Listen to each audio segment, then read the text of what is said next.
बोधगया येथील महाविहार महामोदी या विहाराच्यासाठी संपूर्ण हक्क आपल्याला मिळावा अशा अनुषंगाने आज जे ती एक यात्रा मोर्चा जो आहे तो आझाद मैदान या ठिकाणी काढण्यात आला होता आणि खासदार वर्षा गायकवाड यांनी या मोर्चाला जे ती उपस्थिती लावलेली। ताई, तुम्ही निळी टोपी आणि संपूर्ण पंचशिलाचा ध्वज घेऊन आज मोर्चाला उपस्थिती लावलेले, काय भावना आहे? हे बघा, आज तुम्ही बघितलं असेल तर 12 वाजल्यापासून त्या ठिकाणी लोक, आता 4-4:30 व्हायला तरी लोक त्या ठिकाणी या मोर्चामध्ये आलेले आहेत। मोठ्या प्रमाणामध्ये लोकांचं सगळ्यांचं एकच, कारण वर्षभर हा जो आंदोलनाचा लढा चालू आहे त्याला आमची अपेक्षा आहे की काहीतरी जो आहे तो चांगला शेवट मिळावा।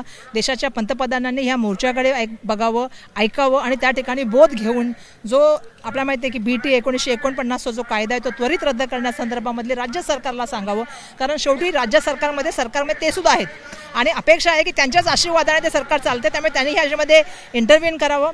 जवळपास 1 वर्ष झाले भंते त्या ठिकाणी, संघटना नेते त्या ठिकाणी आंदोलन करतात। फक्त महाराष्ट्रात नाही, देशभरामध्ये त्या संदर्भामध्ये आंदोलन आहे। अपेक्षा काय की ज्या ठिकाणी तथागत गौतम बुद्धांना ज्ञानाची प्राप्ती झाली त्या ठिकाणच्या बुद्ध विहाराला बौद्ध धर्माकडे द्यावं, हे करण्यासाठी सुद्धा त्या ठिकाणी एवढ्या वर्ष आंदोलन करावं लागतं। मला अपेक्षा आहे की देशाचे प्राईम मिनिस्टर जे आहेत हे आता ह्यांनी मला वाटतं ह्या विषयामध्ये लक्ष घालावं। आम्ही त्या ठिकाणी रामदास आठवलेजी साहेब आहेत जे ह्या कृती समितीचे आमचे अध्यक्ष आहेत महामुक्ती आंदोलनाच्या, त्यांना सांगितलं की आपण देशाच्या प्राईम मिनिस्टरांची अपॉइंटमेंट घ्या, यासाठी घ्या की जेव्हा भारतरत्न डॉक्टर बाबासाहेब आंबेडकर यांचं आंतरराष्ट्रीय स्मारक ज्यावेळेला इंदू मिलला करायचं होतं त्यावेळी तत्कालीन परिस्थितीमध्ये मला आठवते एकनाथ गायकवाड साहेब यांनी तत्कालीन देशाचे पंतप्रधान जे आहे ते डॉक्टर मनमोहन सिंगजी आणि UPAच्या अध्यक्ष सोनिया गांधीजी या दोघांबरोबर अपॉइंटमेंट केली होती सर्व पक्षाची, कारण हा पक्ष प्रश्न नाही आहे, हा पक्षाच्या वर जाऊन जो आहे तो समाजाचा प्रश्न आहे, लोकांच्या भावनांचा प्रश्न आहे। आणि म्हणून मला असं वाटतं की या संदर्भामध्ये देशाचे पंतप्रधान स्वतः लक्ष घालतील आणि या म्हणजे सगळ्यात मोठी गोष्ट आहे की ह्या कायद्याला रद्द करण्याच्या संदर्भामध्ये त्वरित कारवाई होईल आणि बौद्ध समाजाकडे हे बुद्ध विहार येईल, कारण प्रत्येक धर्मामध्ये त्यांच्यात म्हणजे हिंदू धर्मामध्ये पुजारी असतात, तशाच तऱ्हेने जे आहेत ख्रिश्चन धर्मामध्ये पादरी असतात किंवा मुस्लिम असेल किंवा सिख असेल, त्याचप्रमाणे हे बुद्ध विहार बौद्धांना मिळावा हा प्रश्न। आणि मला वाटतं तो काही इतका जटिल प्रश्न करण्याची गरज नाही आहे, त्याला लवकर सोडवण्याचं काम आहे। कायदा रद्द करा, त्वरित जो आहे तो अध्यादेश त्या ठिकाणी काढा। राजकीय नेत्यांसोबत अनेक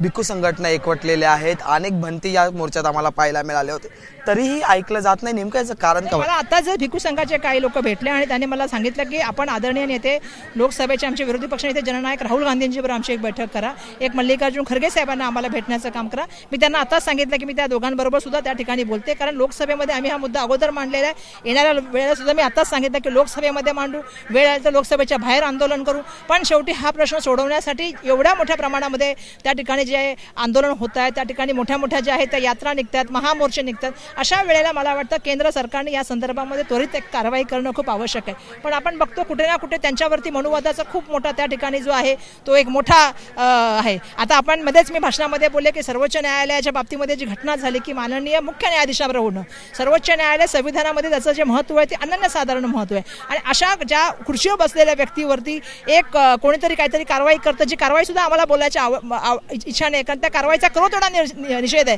कारण वाद प्रतिवादासाठी ते न्यायालय असतात।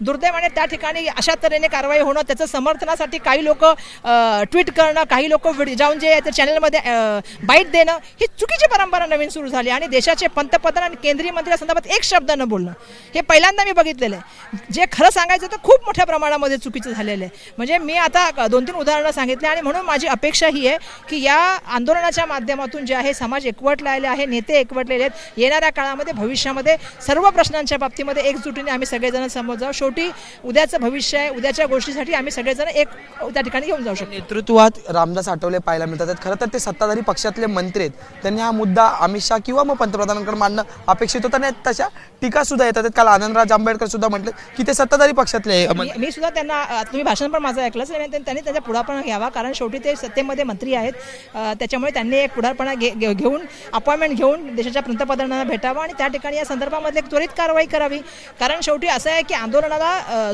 थांबवायचं असेल तर याच्यासाठी कायदे बदलल्याशिवाय हे आंदोलन थांबणार नाही आणि त्याचा पुढारपणा घ्यावा। म्हणूनच आम्ही कृती समितीच्या माध्यमातून त्यांच्या सांगतोय की तुम्ही अपॉइंटमेंट घ्या, दिल्लीमध्ये आम्ही येऊ, नाहीतर आम्ही तुम्हाला सांगितल्याप्रमाणे मल्लिकार्जुन खरगे साहेब, राहुल गांधीजी आम्ही तर आमच्या आवाज उचलणार। शेवटचा प्रश्न, बिहारच्या निवडणुका समोर आहेत, त्या निवडणुकीत हा मुद्दा किती महत्त्वाचा ठरेल? मला वाटतं खूप महत्त्वाचं ठरेल, कारण ज्या वेळेला तुम्ही जाणताय की महाराष्ट्रामध्ये किंवा मुंबईमध्ये आपण जिथे आहोत त्या ठिकाणी बिहारचे खूप लोक आहेत आणि प्रत्येकाला कळतंय की हा जो मुद्दा आहे की कारण सर्वसाधारणपणे बिहारमध्ये आज जर बघितलं तर सगळ्यात मोठा प्रश्न कुठला आहे की लोक व्यवसायासाठी बाहेर जातात. पलायन हा खूप मोठा मुद्दा आहे. त्या ठिकाणी उद्योजकता आणणं खूप महत्त्वाचं आहे. अशा तऱ्हेने जे आहे ते कायदे बदलण्याची आवश्यकता आहे. त्यामुळे मला तर वाटतं बिहारच्या इलेक्शनमध्ये नक्कीच ह्याचा जो आहे तो हे होईल. पण इलेक्शनच्या पुढे जाऊन पण काही गोष्टी असतात. ही गोष्ट आमची भावनिक आहे. त्यामुळे त्या गोष्टीकडे भावनिक दृष्टिकोनातून बघितलं गेलं पाहिजे ही मी अपेक्षा करते. आमच्याशी बोलण्यासाठी आणि या होत्या खासदार वर्षा गायकवाड आणि ते म्हटलेत की हा संपूर्ण मुद्दा आमच्यासाठी भावनिक आहे, राजकीय नाही. त्यामुळे हा मुद्दा कधी सोडवला जाईल हे सुद्धा पाहणं तितकंच महत्त्वाचं ठरणार आहे. व्हिडिओ जर्नलिस्ट कृष्णा कापरेसह मी अजय माने, एबीपी माझा, मुंबई. एबीपी माझा, उघडा डोळे बघा नीट.